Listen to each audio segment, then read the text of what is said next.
Assalamualaikum warahmatullahi wabarakatuh. Waalaikumsalam warahmatullahi wabarakatuh. Bersama Dapur Politik, kali ini kita tidak menghadirkan tamu karena kita masih ada yang mau dibahas. Karena sepekan ini lumayan seru. Setelah kemarin kita membahas tentang dunia olahraga Jawa Timur di PON. Betul. Kita sekarang ada yang menarik karena pimpinan-pimpinan DPR, MPR, DPD juga sudah terpenuhi.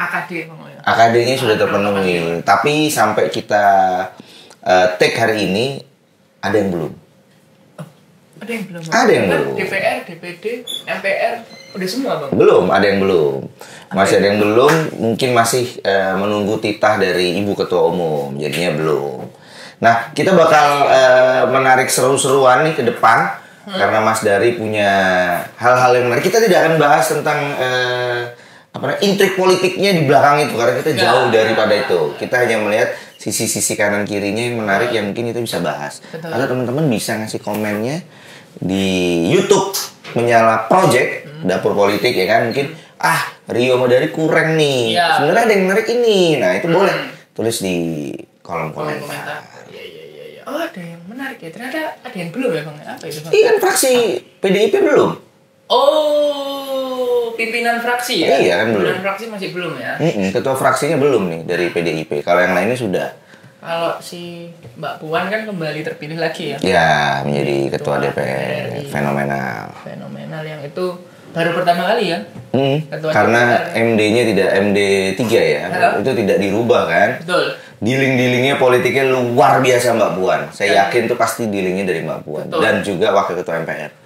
Apalagi di satu sisi juga PDI itu dia adalah partai terbesar di pemilu. Betul, peraih suara terbanyak. Suara terbanyak. Gitu. Tapi kenapa hanya 16% ya? Nah, itu memang mungkin personalnya. Sekarang dia fokus. Maksudnya personal apa? Capresnya secara personal kurang bagus atau? Iya, bisa jadi seperti itu gitu kan. Yang dia sekarang fokus untuk pemenangan Mas Rambu. Andika Perkasa. Kan Mas Rambu. Iya. Jawa Tengah. Dan itu lumayan tertatih-tatih rasanya ya. Betul. Karena Pak Ahmad Lutfi dan juga Tat Yasin itu overpower banget. Overpower ya. Iya. Sampai hari ini banyak dari teman-teman di survei-survei ya, di teman-teman survei itu komposisinya adalah 60-40. 60-40. Tapi kita jangan mengarah ke sana Mas. Jangan diulik. Kita akan fokus tetap kepada AKD dari DPR, DPD, MPR. Nah, gimana Mas Dari? Apa nih yang menarik itu justru terjadi di DPD, Bang. Oh, di DPD. Oke. DPD itu sempat kan ternyata di DPD itu sebelum pemilihan AKD itu kemarin kan tatipnya berubah. Wah, angin surga ya datangnya. Emang pernah ke surga? Hah?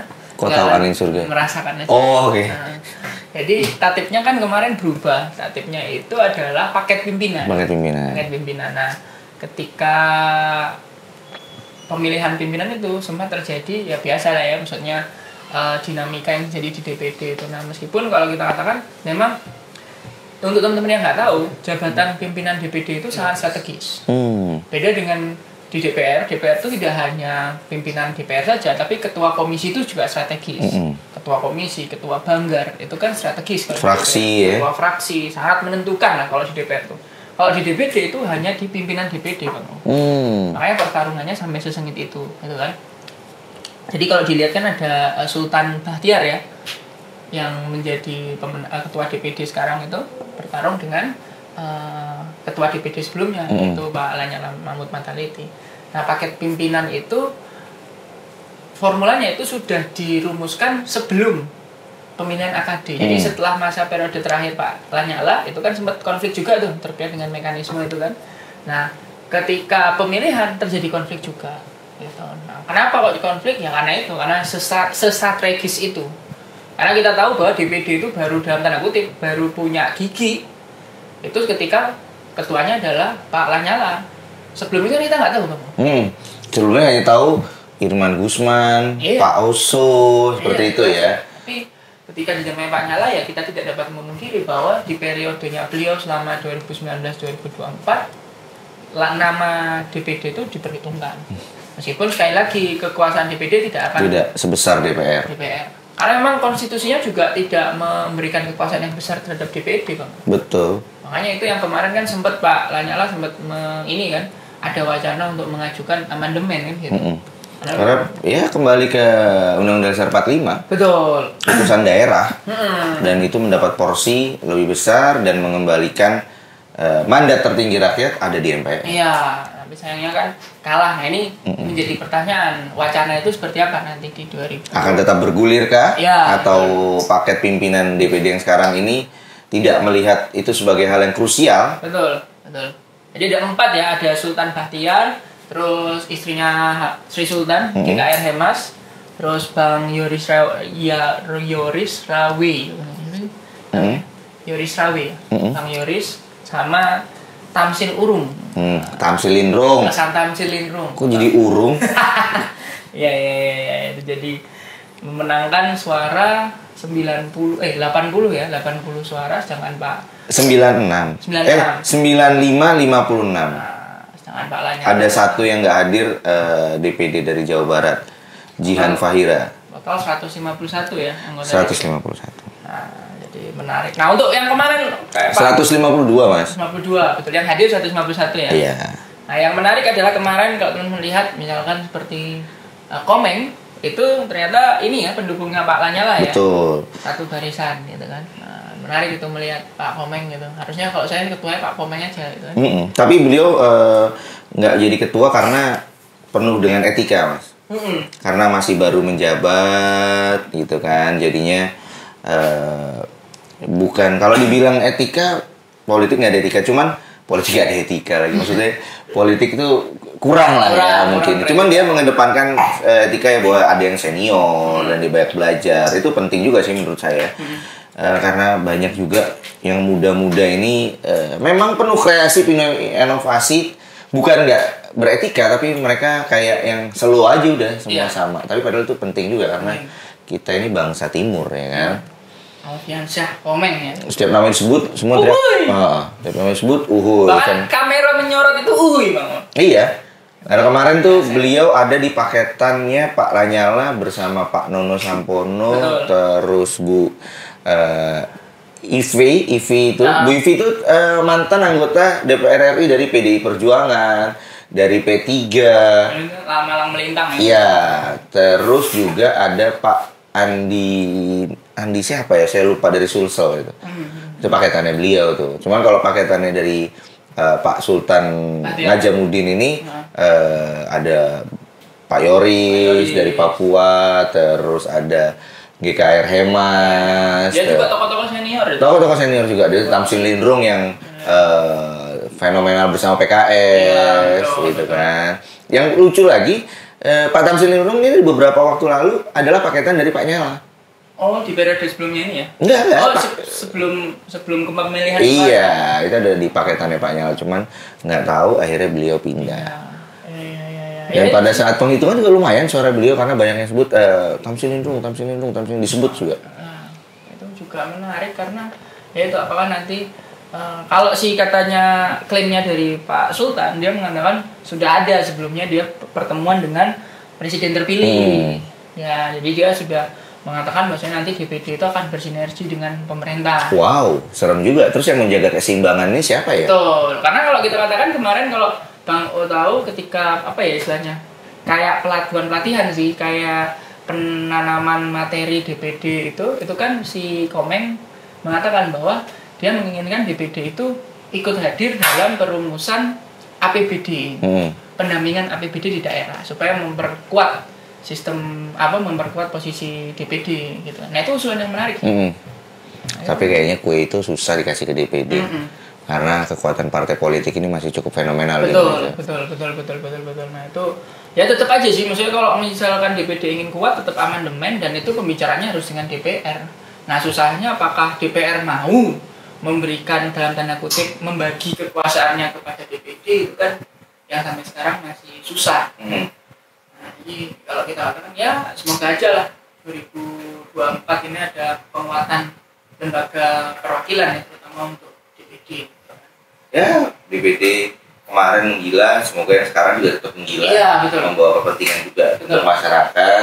Paling nggak sepak terjangnya itu terniat lah, iya kan? Kalau kemarin kan lumayan fenomenal, kadang-kadang dia pro dengan pemerintah, kadang-kadang dia juga menolak kepentingan pemerintah, di bawah pemerintahan Pak Nyala. Coba yang sekarang ini kalau dulu bilang bersinergi, semoga sinerginya adalah bukan hanya iya aja. Iya. Ya kan? Karena sangat sayang suara dari rakyat yang memilih para beliau-beliau. Ya kalau bisa seperti kemarin Pak Nyala itu ya, beliau sangat vokal dalam menanggapi berbagai isu, berbagai masalah. Dan rajin mengunjungi Indonesia. Ya, terutama hanya helikopter view dari Jakarta. Betul. Karena masyarakat Indonesia yang luas, beragam, jadi perlu pendekatan ke masyarakat. Benar. Karena sering sekali Pak Nyala itu datang ke raja-raja Nusantara ya Bang. Sampai ke ujung-ujung kemana-mana gitu, menyapa segala macamnya, menyerap aspirasi tentu. Cuman ya udahlah, itu DPD kita sudah membahas, kita akan coba bahas tentang DPR. Ini juga menarik DPR karena ada salah sosok yang dikatakan sebagai anggota DPR RI terkaya. Oh, Bapak yang mulia Rusdi Kirana, PT dari Lion Group. Betul. Dia ini sempat menjadi duta besar Malaysia. Terus kemudian Bendung PKB. Bendung PKB sekarang sempat menjadi wakil ketua umum. Wakil ketua umum, ya.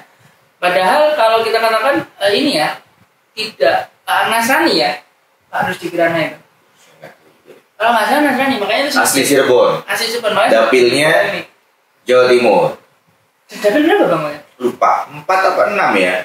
Itu ya Pak Rusdi Kirana. Dan di DPR ini yang menarik Mbak Puan 2 kali, ada Pak Rusdi Kirana, terus ada siapa lagi Mas ya? Terus ini Pak Sumi Dasko. Oh, Sumi Dasko. Ini terus salah satu jenderalnya Pak Prabowo di Gerindra dan di DPR RI ya. Kemarin ya. Jadi dari pimpinan DPR itu semua punya kontroversinya sendiri. Nah, tapi benar ya Pak Rusdi Kirana DPR ya? DPR RI. Kalau sorry, dia bukan pimpinan DPR Bang, dia pimpinan MPR. Oh, makanya betul, karena kalau DPR itu si ini ya, Cucun Ahmad sama Saan Mustafa dari Nasdem. Nah ini Pak Saan Mustafa juga kemarin berdarah-darah untuk membela Nasdem. Dan dia ini bestinya Mas Anas Urbaningrum. AMI ya? Pada saat Mas Anas keluar dari lapas itu, dijemput juga sama beliau. Dia berarti kalau Pak Saan Mustafa ini Jawa Barat kalau nggak salah. Saan Mustafa Jawa Barat, betul. Ya. Jadi ada Mbak Puan, Pak Sumi Dasko, Saan Mustafa, Cucun Ahmad. Ya, itu menarik karena merepresentasikan yang 4 partai besar ya. Betul. Berkuasa. Cuma itu yang kadang-kadang berpikir, kenapa kok bisa ada nama Mbak Puan lagi? Dan DPR relatif lebih tenang.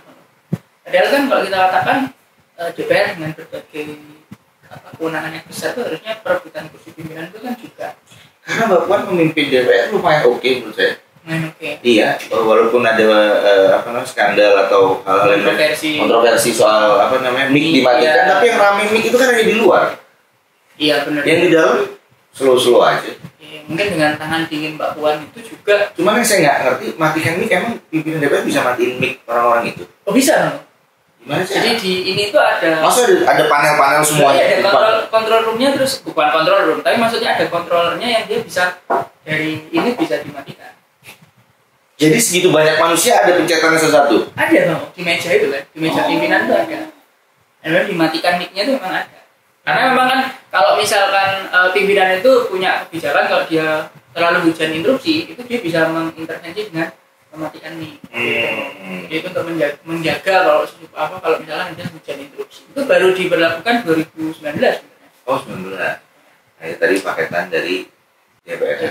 Sekarang adalah paketan komplit DPR dan DPD. Ya, ini pimpinan MPR. Pimpinan MPR siapa ya Mas ya? Pimpinan MPR ada siapa aja? Ada Pak Ahmad Muzani. Wah, itu sekjen ya?